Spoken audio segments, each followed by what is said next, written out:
तो रात के बज चुके हैं भाई 10। आज कार स्टार्ट नहीं की थी तो अब बारी इसको स्टार्ट करने की।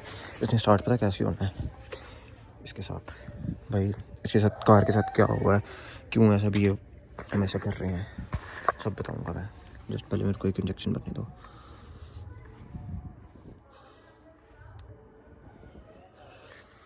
बंदे ला रही फिर बंदा स्टार्ट हो जाना दुनिया तो केक मेरा होश कर, रुक जा ना करी भाई। ठंड में ना इसकी होश पाइप इतनी हार्ड हो चुकी है ना, पिन इंजेक्ट ही नहीं हो रही भाई। ये एक दूसरी बार इसको ओपन फक यार। हाँ भाई एक और इंजेक्शन भर के लगाते हैं इसके डायरेक्ट एयर फिल्टर में। नीडल टेढ़ी होगी पर होस पाइप इतनी हार्ड है ना, ओ फक लगा लो। अगर इसकी ये नीडल खुल जाए ना तो मेरे पास एक और नीडल पड़ी हुई है कार में। नहीं अभी वो नीडल इंजेक्ट नहीं हुई थी अच्छे से, किस्मत ही भाई इतनी वो चल रही है ना खराब। ऐसे ऐसे काउंट तो हो रही है। फिलहाल ना इसका हीटर प्लग एक तरह से और चेक करते हैं। हीटर प्लग को करते हैं डायरेक्ट, तो पेट्रोल रखते हैं पहले वापस। वेट स्टार्ट ना करी, डिक्की खोलनी यार, तो प्लास लेके जाना कर चेता रखनी। तो लाइट्स की क्या हालत हो रखी है, ये लाइट्स की ऐसी हालत क्यों वो भी बताऊंगा मैं, सब कुछ समझाऊंगा मैं। पहले मेरे को एक बाइक का जुगाड़ करने दो। ये तार इतनी है तो काफ़ी है, मैं कर लूँ। तो अब इसको हीटर प्लग डायरेक्ट करके देखते हैं एक बार। ये रही इसकी हीटर प्लग की तार, किधर लग गया हीटर प्लग डायरेक्ट। थोड़ी देर तो हीटर प्लग यूज़ करके देख लेते हैं। भाई किस्मत इतनी ख़राब चल रही है ना, पूरी स्टोरी समझाता हूँ। कार लास्ट टाइम जब से टो करवाई है तब से मैंने यूज़ ही नहीं करी। इसकी हालत इतनी देख के आपको पता चल रहा होगा। तब तक मैं इसमें जो छोटी मोटी मॉडिफिकेशन कर रहा हूँ। किस्मत है कितने सुत्ती पई है कि जंगलों से जा रही ਉਹ ਹੀ ਨਹੀਂ ਲੋਕਾਂ ਦੀ ਜਾਗ ਜਾਂਦੀ ਹੁੰਦੀ ਨਹੀਂ ਜਾਗਦੀ साड़ी की जाके नहीं साड़ी ਭੁੱਲ ਹੀ ਗਈ ਆ ਕਿੰਨਾ ਕੁ ਵੀ ਆਣਾ ਸੀ ਵਾਪਸ रस्ता ही नहीं जितना आंदे ने पता नहीं केड़े निक्के होंदे पाप पूप कर बैठे हैं। पाप दे कोई नहीं कीता पर चलो कोई गल नहीं, हर एक दा फिर होना है। चोर ने भी कभी क्या मैं चोरी नहीं की। ਆਹੋ कर स्टार्ट में ले जा फोन गाड़ी।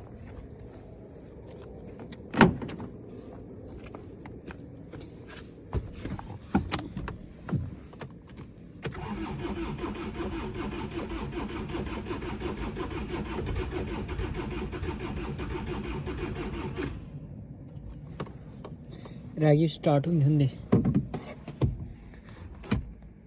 ਦੇਵਾ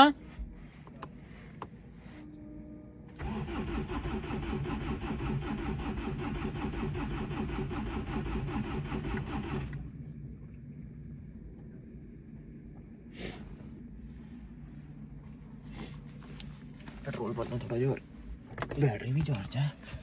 अज मैं सवेरे भी स्टार्ट करने की कोशिश की बट होई नहीं। कोई चेक इंजन लाइट तो नहीं, वो लाइट तो नहीं कोई आती बिच फिलहाल एक्स्ट्रा कोई ਚੈੱਕ ਇੰਜਨ ਦੀ ਆਉਂਦੀ ਆ, वो तो होनी आनी स्टार्ट ਬੈਟਰੀ ਦੀ ਆਉਂਦੀ ਆ, ਬ੍ਰੇਕ ਦੀ ਆਉਂਦੀ ਆ हैंड ब्रेक दी ਤੇ ਨਾਲ ਉਹਦੀ ਆਉਂਦੀ ਤੇਲ ਦੀ। तेल दी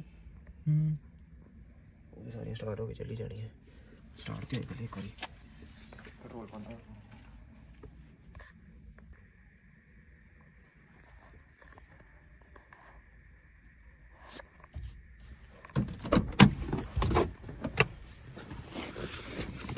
ਮਾਮਾ ਲਾ ਰਿਹਾ ਟੀਕੇ, ਗੱਡੀ ਦੇ ਟੀਕੇ ਲਾਤੇ।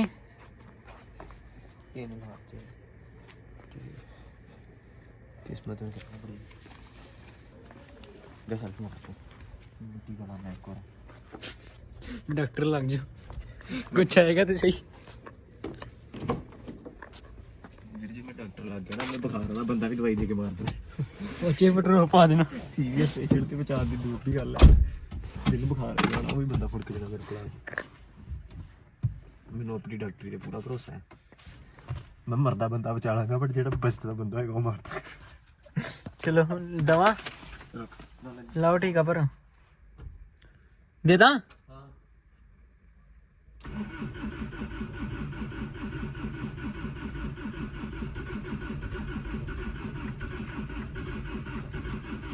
बैटरी थी बैटरी गई एक सवेरे ही करने आ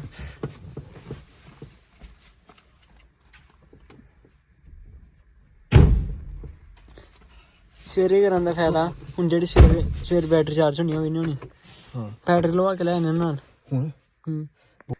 तो शुरू करें इसकी स्टोरी कार के साथ सीन क्या हुआ पहले मैंने ली ये कार अपने दोस्त से सेकंड हैंड तो भाई अब उसका भी काम है तो उसको मैं किसी को कुछ गलत नहीं बोल रहा गलती उसकी भी नहीं है गलती मेरी भी नहीं है गलती गाड़ी की भी नहीं है गलती हमारी किस्मत की है हमारी किस्मत हो रही है बड़ी ख़राब ठीक है कार ली बड़ी अच्छी कंडीशन में चल रही थी सब कुछ ऑल गुड था बट फिर दिक्कत कहाँ से शुरू हुई एक्चुअली इसका स्टार्टिंग से क्या इशू था इस गाड़ी में ये ना थोड़ा सा पानी जो होता है ना तो वो थोड़ा बाहर फेंकती थी एंड वो कितना बाहर फेंकती थी उसकी एक क्लिप अगर मेरे पास होगी तो मैं ऐड ऑन कर दूंगा मतलब लोकल अच्छी चलती थी तो एक थर्मोस्टेट वॉल होता है इसका वो निकला हुआ था तो मे बी उसकी वजह से इसने कार का जो पानी सर्कुलेशन था वो बहुत फास्ट था जो स्लो था क्या था वो मेरे को लिटरली कोई आइडिया नहीं है बट स्टार्टिंग डे 1 से इसकी क्या दिक्कत हो रही थी कि गाड़ी पानी बाहर फेंकती थी जिसकी वजह से क्या होता था कि गाड़ी में ओवर हीटिंग का इशू आता था जैसे पानी बाहर निकल गया रेडिएटर ऑलमोस्ट खाली हो गया आधा खाली हो गया तो गाड़ी में क्या होता था हाफ से ऊपर टेम्परेचर चला जाता था गाड़ी हो रही थी ओवर हीट धीरे धीरे धीरे धीरे करते करते करते करते गाड़ी का उड़ चुका था हेड गैस्केट वो मे भी पहले से दिक्कत थी शायद हेड गैस्केट का भी इशू था तो उसकी वजह से भी पानी बाहर फेंकती थी लोकल में क्या होता लोकल में इतना नहीं ओवर हीट होती बट जैसे आप हाईवे पे लेके गए अपने थोड़ी सी भी भगाने की कोशिश की मतलब RPM 3-4 के आसपास अपने वो करा मेंटेन करा तो गाड़ी करती थी ओवर हीटिंग इशू तो उसके बाद चलते चलते हमने सोचा अब सही हो जाएगा तो एक तो इसका ओरिजिनल कैप भी नहीं है हमारे पास रेडिएटर कैप तो हमें ये भी डाउट है कि रेडिएटर कैप की भी गलती है एक छोटी सी कि जो पानी आता है बाहर मतलब जब प्रेशर ज़्यादा बन जाता है तो रेडिएटर कैप की वजह से भी पानी बाहर आ जाता है तो वो सीन था और दूसरा इसमें दिक्कत थी हब नकल की अब मैंने ये सोचा था कि मैं हब नकल लूँगा सीधा अमृतसर से जाके मीन्स की कार थोड़ी सही हो जाएगी मैंने और प्रभ ने यही डिसाइड करा था जैसे कार थोड़ी सही होगी हम जाएंगे सीधा अमृतसर जाके लेंगे हम हब नकल इस गाड़ी की एंड वो टाइम ही नहीं आ पाया क्योंकि मेरे पास अभी कोई सेकेंडरी व्हीकल था नहीं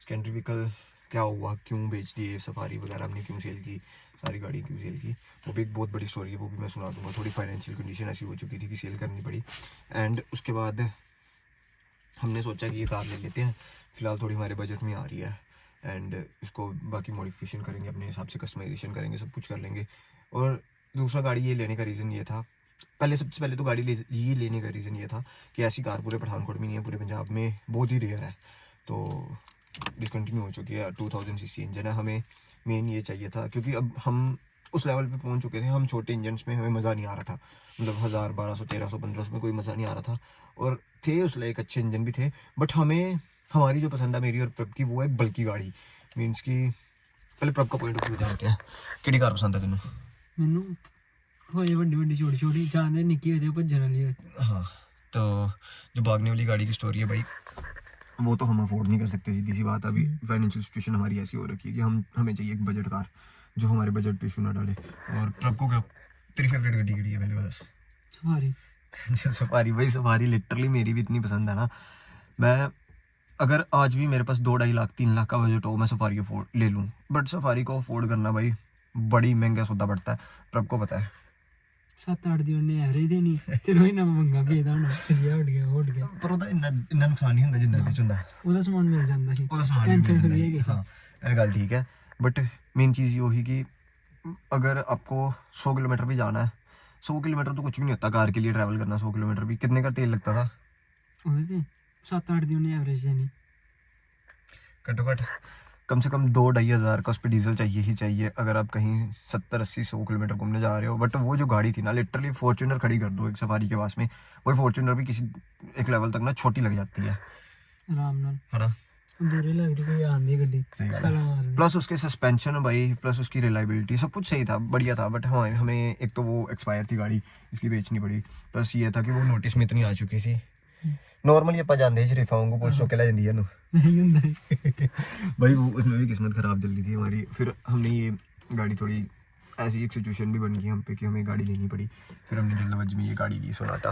भाई फीचर्स वाइज सब इसमें देख लो, कोई कमी नहीं है। इंटीरियर भी काफ़ी खुला है, मतलब अब मान के चलो कि अगर इसमें आपको लिटरली 5 लोगों के साथ ट्रैवल करना है ना, वैसे पीछे वाली सीट पे भी सामान पड़ा हुआ है सारा, बट आपको अगर 5 लोगों के साथ ट्रैवल करना है ना, तो ये कार इतनी कंफर्टेबल, इतनी बढ़िया है ना। प्लस ये इसकी जो बाहर से लुक है ना, इतनी ब्रॉड है ना, मैं क्या बताऊँ, वरना इसके सामने कुछ नहीं बच्ची लगती है वरना। और फिर सेकंड ऑप्शन में इसके अलावा फिर आती थी इलांट्रा। अब यार ये देखो 9, 10, 11, 12 वाला वेरिएंट है ये। इसमें फीचर्स देखो आप कैसे भर के हैं। आपको पावर विंडो मिल रही है, ठीक है, प्लस आपको वुडन फिनिश मिल रही थी। एंड और क्या क्या फंक्शन है इसमें, ऑटोमेटिक क्लाइमेट कंट्रोल एंड भाई स्टीयरिंग माउंटेड स्विच जो होते हैं, जो वॉल्यूम मतलब कंट्रोलर होते हैं, ये सारे इसमें आपको मिल रहे थे। और यहाँ पे देखो ये मिरर्स पे लाइट है, प्लस आपको ये सनग्लासेस होल्डर भी इतना बढ़िया क्वालिटी का नहीं मिलता किसी गाड़ी में, मतलब इस सेगमेंट्स की जो गाड़ी होती हैं आजकल आ रही हैं फीचर्स वाइज, बट ये उस टाइम की बातें कर रहा हूँ। 6 स्पीड इसका ट्रांसमिशन था, 6+1 रिवर्स, तो 7 स्पीड ये हो गया। और इसमें स्टोरेज की जगह देखो कितनी ठीक ठाक थी यार, मतलब लिटरली गाड़ी कंफर्ट वाइज पर तुम बैठे थे यहाँ, कंफर्ट वाइज की है, परफॉर्मेंस वाइज भी ठीक है। सफारी फिर अलग सैगमेंट होंदा, वो एसयूवीज होंदी है, सीडैन च होंदी है, ते कंफर्ट वाइज पिछली सीटा भी तू बैठे दा पूरा। तो अब बात क्या हुई, फिर हम कंफ्यूज हो गए हब में। मैं कैमरा आपको देता हूँ। फिर हम कंफ्यूज हो गए हब में।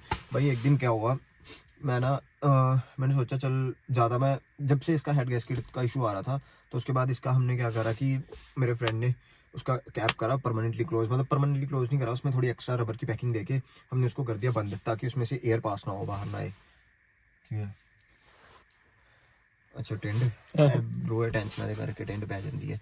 तो हमने वो गलती कर दी उस दिन, हमने उसका रेडिएटर कैप कर दिया थोड़ा बंद की, उसमें से प्रेशर बाहर ना निकले। बट वो क्या हुआ, अंदर प्रेशर ज़्यादा क्रिएट हुआ, और प्रेशर होने की वजह से क्या हो गया, रेडिएटर सीधा ब्लास्ट हो गया। पता है तेरे जितना रेडिएटर फटा गड्डी का, फिर रेडिएटर ब्लास्ट हो गया भाई। फिर हमने टंकी का चक्कर में पड़ गया कि प्लास्टिक की उसकी एक टंकी थी, मैंने पिछले लोग में अपने देख लिया होगा, प्लास्टिक की टंकी थी 2500 के आसपास, वो मेरे को पड़ रही थी रिपेयर कॉस्ट उसकी। तो मैंने सोचा 2500 की टंकी लेने से अच्छा 3-4 हज़ार का रेडिएटर ढूंढ लेते हैं। बट ढूंढते हमें टाइम बहुत ज़्यादा लग गया, कार रही खड़ी घर पे। फिर उसके बाद क्या हुआ कि मैंने सोचा चलो पानी डाल के थोड़ा आसपास में तो मैं जा ही सकता हूँ, तो मैं इसका स्टार्ट करके एक चक्कर लगवा के आता हूँ। टायर्स वगैरह इसके खड़े पंचर हो रहे थे, मैंने सोचा टायर के पंचर रिपेयर करवा आता हूँ। मेरे हार्डली आधा किलोमीटर भी नहीं है, तो मैं वहाँ तक जाने लगा तो इसका टूट गया बैरिंग। तो मेरे को बैरिंग रिपेयर करवाने के लिए अपने ही मोड़ पे गार्ड देनी पड़ी, मेरे घर के बाहर वाले मोड़ पे। सबको पता मेरा घर कहाँ पे और पास में कौन सा मैकेनिक है, तो मैंने वहाँ दे दी कार। तो उन्होंने मेरे को बोला कि इसकी हब और नकल दोनों ख़राब है। तो मैंने बोला वो मेरे को पहले से पता, हब नकल ख़राब है, तो एक काम करते हैं हम ना जलंधर से कोई यूज हब नकल ले लेते हैं, क्योंकि जो ब्रांड न्यू है वो मेरे को अराउंड कॉस्ट कर रही है 14 से 16 हज़ार के बीच, तो वो वर्थ इट नहीं है। आपको भी पता है नॉर्मल सी हब नकल इस गाड़ी पे 14-15 हज़ार लगाने का कोई फ़ायदा नहीं है। तो हमने सोचा कि यूज़ जो पार्ट्स होते हैं वो बड़ी अच्छी कंडीशन में मिल जाते हैं गाड़ियों के, तो हमने सोचा कि वो ले लेते हैं। तो इन्होंने मेरे को सजेस्ट करा कि आप वो मत लो, हम हब नकल रिपेयर करवा देते हैं, एंड उसके बाद बढ़िया चलेगी वो रिपेयर करवा के। तो मैंने इनको फोर्स भी करा कि नहीं ऐसे नहीं करना, हम यूज़ डाल लेते हैं, पूरा सेट कंप्लीट लेके डाल लेते हैं। बोलते नहीं हम रिपेयर करवा के देंगे, ये वो हमारी गारंटी है वो। तो भाई हो गया। देन इन्होंने जब रिपेयर करवाई, और वो भाई लिटरली 1-1.5 किलोमीटर भी नहीं गाड़ी चली उसके बाद। वो एक्चुअली प्रॉपर फिट हुई ही नहीं थी हब नक्कल, मतलब जो हब होती है वो एक्सल के ऊपर प्रॉपरली फिट हुई नहीं थी। तो वो फिट क्यों नहीं हुई वो भाई मेरे को नहीं पता। ये बोल रहे थे कि लोहा गर्म हुआ, एक्सपैंड हो गया, उसकी वजह से फिट नहीं हो पाया। तो वो इन्होंने इश्यूज़ अपने क्रिएट कर दिए कि हाँ हमारी कोई गलती नहीं है, हमने जिस खरादी के पास से करवाई थी उसने काम गलत करा। तो भाई वो लिटरली फिर अगले दिन क्या हुआ कि अगले दिन नहीं, रात को मैं दवाई लेने गया इस कार को लेके। मैंने सोचा अब चलो ये काम हो गया, थोड़ा खानपुर चौक तक अपने हॉस्पिटल के आसपास दवाई ले आता हूँ। उसके बाद बाजार में ट्रैफिक था, तो मैंने सोचा ट्रैफिक ना हो, तो मैं शाहपुर चौक, हमारे एक नो एंट्री होती है, तो मैंने नो एंट्री के पास में से गाड़ी घुमाई, मतलब बाजार में से यू टर्न लेके मैं आ रहा था। तो आते आते क्या हुआ भाई, वो जो हब थी वो 2 पीसेस में टूट गई लिटरली। एंड मेरी स्पीड ज़्यादा नहीं थी, अच्छी किस्मत थी, स्पीड ज़्यादा नहीं थी, कोई बड़ा एक्सीडेंट नहीं हुआ, कोई टायर खुल के किसी के ऊपर नहीं गिरा, जा कोई टायर के नीचे नहीं आया, जा गाड़ी के साथ कोई हिट नहीं हुआ, वो किस्मत हमारी अच्छी थी, बच गए। फिर हमने रात को वहाँ पे कार खड़ी करी, मेरा फ्रेंड आया, उसने देखा कि ये कार ऐसे नहीं चल सकती, हमने टो करने की कोशिश करी, बट वो टायर लिटरली पूरा ऐसे 2 पीसेस में बाहर को आ गया था। मैं वो भी क्लिप अपने पुराने ब्लॉग में देख ली होगी कि कार के साथ क्या हुआ था। तो फिर हमने अगले दिन क्या करा कि क्रेन मंगवाई। भाई मेरा लिटरली 3,000 के आसपास पहले लगा हब नकल रिपेयर करवाने में, और बैरिंग वगैरह चेंज करवाने में 3,000 के आसपास वो लगा। उसके बाद 800-1000 के बीच मेरे को क्रेन पड़ी, 1000 वहाँ गया। एंड उसके बाद फिर हमें किसी ने सजेस्ट करा कि आप SX4 की हब नकल डाल लो, उसके साथ मतलब हो जाएगा, हब सिर्फ हब ले लो, हब डाल लो, उसके साथ हो जाएगा। बट वो SX4 की क्या था कि बैरिंग के साइज़ से हब सेम थी, बट जो एक्सल का साइज़ होता है कि मान के चलो ये एक्सल की शाफ्ट होती है और ये अपनी हब में जाती है और वो उसको घुमाती है, वो जो ऐसे बने होते हैं ना, पैटर्न बना होता है जिगजैग जिगजैग, मतलब WM वाला पैटर्न बना होता है, तो वो उसको घुमाती है पकड़ के। वो क्या हो गया कि वो हब का अंदर का साइज़ जो था वो बड़ा था, जो हमारी वो थी एक्सल रोड थी वो थी थोड़ी छोटी, तो वो भाई स्लिप करने लग पड़ी, उसके ऊपर से नट स्लिप करने लग पड़ा। मैं वो भी दिखा दूंगा आपको क्या हो रहा है। तो SX4 वाला प्लान हो गया हमारा कैंसिल। अब 15-20 दिन हो गए, हमने एक बंदे को पैसे दे रखे हैं हब नकल के लिए, तो भाई अब वो रोज़ कभी उसको कोई बहाना होता है कि कोई आपकी सिटी का सामान नहीं आ रहा, ये नहीं आ रहा, वो नहीं आ रहा, फलाना नहीं आ रहा, ढिमकाना नहीं आ रहा। ऑलमोस्ट कितने 20 दिन हो गए होंगे, आराम नाल। ऑलमोस्ट 20 दिन हो चुके हैं भाई पैसे दिए उस बंदे को। अब इस कार का वो सामान ही नहीं आ रहा, तो मैं बाकी का काम कैसे करवाऊँ। अब ये कार यहाँ से अगर मैकेनिक के पास भी लेके जानी है तो भाई खुद तो ये चल के जाएगी नहीं, तो टो करवाने से अच्छा भाई सामान आएगा, मैं यहाँ पे इसका सामान चेंज करूँगा, उसके बाद इसको ले जाऊँगा। तो जो आपने पिछले व्लॉग देखे, प्रीवियस व्लॉग देखे कि मैंने इसके रेडिएटर खोला हुआ था, तो मैंने सोचा लगे हाथ में इंटरकूलर भी साफ़ कर देता हूँ, तो वो उसकी इंटरकूलर खोला हुआ था, उसकी स्टोरी आपको सुना दी है कि हाँ कार के साथ एग्जैक्टली हुआ क्या है, क्यों हुआ है। और अब वही है कि हब नकल पे डिपेंडेंट है, हब नकल आएगी, वो पूरा कंप्लीट सेट चेंज होगा, कार चलेगी, फिर मैकेनिक के पास जाएगी, फिर इसका जो इंजन का काम है वो डन होगा। देन इंजन का काम होने के बाद इसका मैकेनिकली काम सारा ऑलमोस्ट हो जाएगा ख़त्म, मैकेनिकली ये प्रॉपर सही हो जाएगी गाड़ी। और फिर रह जाएगा इसका इंटीरियर में भाई मैं अब जो मॉडिफिकेशन इसमें चलने वाली है भाई वो मैं पहले बता दूँ। सबसे पहले तो इसमें लाइट फिट होंगी, एम्बियंट लाइट्स जो होती हैं उसके कनेक्शन कैसे होंगे वो भी मैं आपको सारा एक्सप्लेन प्रॉपर कर दूंगा। अभी फिलहाल मैंने इसकी जो टेल लाइट्स हैं वो खोल रखी हैं, वो घर पे पड़ी हुई हैं। आज रात हमने वो टेल लाइट्स कट करके उसमें कस्टमाइजेशन स्टार्ट करनी है। फिलहाल अभी जो छोटे छोटे काम है इस गाड़ी में, मैंने जैसे ये रूफ की लाइट्स थी तो ये चेंज कर दी, इनको वाइट में कन्वर्ट कर दिया। कि एक लाइट बंद होगी है नहीं है भाई, नहीं सच में बंद नहीं पाया ही। तो अब इसकी ये थोड़ी मतलब छोटी छोटी मॉडिफिकेशन जो इसमें होती हैं वो चेंज कर रहा हूँ। म्यूजिक सिस्टम इसमें अपग्रेड करा है, तो अपग्रेड को इस पर स्टॉक से आया हुआ था, तो इसको मैंने कन्वर्ट करा कैनवुड के साथ।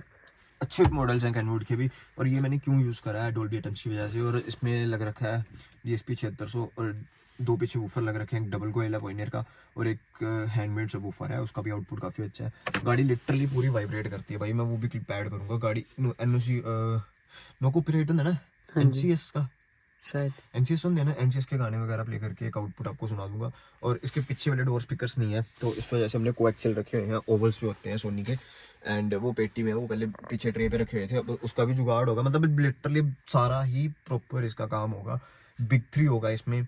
उसके बाद इसकी ग्राउंड हाँ 0 गेज की इसमें वायरिंग डलेगी, फ्रंट बैटरी से लेके पीछे डिक्की तक, वो भी सस्ते में जुगाड़ करवाऊंगा भाई मैं। सस्ते में ये भी नहीं कि हाँ घटिया काम होगा जहाँ प्योर कॉपर नहीं होगा भाई, सब कुछ होगा बट एकदम तगड़े तरीके का होगा। बस चैनल सब्सक्राइब कर लो, सबसे तगड़े तगड़े अब व्लॉग्स आएंगे और ऑलमोस्ट 10 मिनट की आपको डिटेल वीडियो पता चल गई होगी क्या क्या काम होगा।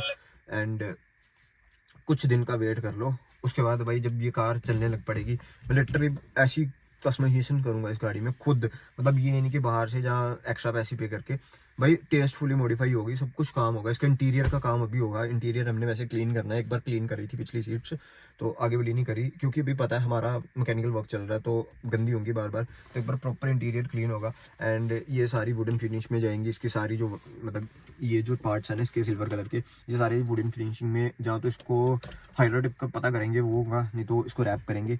मतलब A to Z जितनी कस्टमाइजेशन होती है ना, जो जेन्युइन होती है ना, कार डिपर यार बैटरी ब्रो चल जो नहीं है, तो वो सारे इसमें हो गए। और ये जो इसका लेट स्टार्टिंग का इशू है, मेरे हिसाब से ब्लो प्लग खराब है इसके, वो भी चेक करेंगे जब खुलेंगे। टैबलेट कवर भी थोड़ा इशू है, ऑयल लीक करता है टैबलेट कवर में से, तो सारे काम अब धीरे धीरे इसके होंगे तगड़े तरीके से। चैनल कर लेना अब सब्सक्राइब। तो टाइम हो चुका है, कितना टाइम हो गया? 10-18। अब हम घर जाके करेंगे लाइट मॉडिफिकेशन। और बाहर टेम्परेचर देखो भाई 9, ये 9 यहाँ पे दिखा रहा है, बाहर 6 या 7 होगा आई थिंक, कितना 6-7 होना है ना। हाँ जी 4 काली। बड़ी गंदी ठंड पड़ रही है। एक बार लास्ट टाइम एक सेल्फ लेके देखते हैं, अगर तो ये स्टार्ट होगी तो बढ़िया, नहीं हुई तो फिर जय माता दी, सुबह बैटरी चार्ज करेंगे, दूसरा इसको स्टार्ट करेंगे। तो अपना लाइट ऑफ करा दिया साथ में, है कि सेल्फ चल ही नहीं, क्यों रहने दे, गई क्रैंक, कोई बात नहीं। बैटरी हाँ वही मतलब क्रैंक देने तो कोई फायदा नहीं, बैटरी ही। हाँ वो कर दे, शीशा बंद कर दे अपना। तो मिलते हैं आप सबको नेक्स्ट व्लॉग में। भाई सब्सक्राइब करो, थोड़ी सपोर्ट दिखाओ, ताकि बंदे को थोड़ी यार वो होती है, एक मोटिवेशन मिलती है कि हाँ यार प्यार आ रहा है, अब थोड़ा काम करते हैं बढ़िया से। भाई मैंने अपनी बाइक भी ठीक नहीं करी, वो भी किसी को सेल आउट की थी, बट उसने ख़राब करके घर पे वापस रख दी। R15 भी भाई ख़राब पड़ी अपनी ब्लैक वुल्फ, तो अब थोड़ा ध्यान इस पे दिया जा रहा है। तो मैं फाइनेंशियली भाई सही बात बता दूँ तो मैं फाइनेंशियली इतना स्ट्रॉन्ग नहीं हूँ कि मैं एकदम बड़े से बड़े खर्चे कर दूँ भाई अपनी गाड़ी पे। थोड़े धीरे धीरे करके करेंगे, सब कुछ करेंगे, बट करेंगे ज़रूर। तो अब अगला व्लॉग आएगा टेल लाइट्स पे, टेल लाइट्स के बाद आएगा एम्बियंट लाइट्स पे, एम्बियंट लाइट्स के बाद हब नकल रिपेयर होगी, हब नकल रिपेयर होने के बाद ये गाड़ी जाएगी गैराज में, वहाँ इसका हेड रिपेयर होगा, जो भी हेड का सिस्टम होगा। तो उसके बाद भाई इसकी जो ग्राउंड पे लाइट्स लगती हैं वो लाइट्स लगेंगी, और वो सारी रिमोट कंट्रोल होती है, जो फ़ोन से भी वायरलेसली कंट्रोल हो जाती है, वो लाइट्स लगेंगी। इसमें नॉर्मल लाइट्स नहीं, हम जुगाड़बाजी कुछ नहीं करेंगे। जुगाड़बाजी भी करनी है तो कर सकते हो भाई, वो एक चीपेस्ट वे है, अपनी चीज़ों को आप कुछ भी कर सकते हो। बट मेरे हिसाब से जो मेरे को चाहिए था अपनी गाड़ी में, तो मेरे को यही चाहिए था कि मैं फ़ोन से कंट्रोल करूँ, प्रॉपर लाइट्स लगें। तो इसके बाद व्लॉग बैक टू बैक है, अब सब्सक्राइब कर लो। और काइट व्लॉग्स तो भाई बोलना मत, वो भी आएंगे जल्दी। हम थोड़ा बिजी हैं इस चक्कर में, इसलिए हम काइट नहीं उड़ा रहे, जल्दी मैदान में उतरेंगे विद मोनोफिल 2 गोल्ड।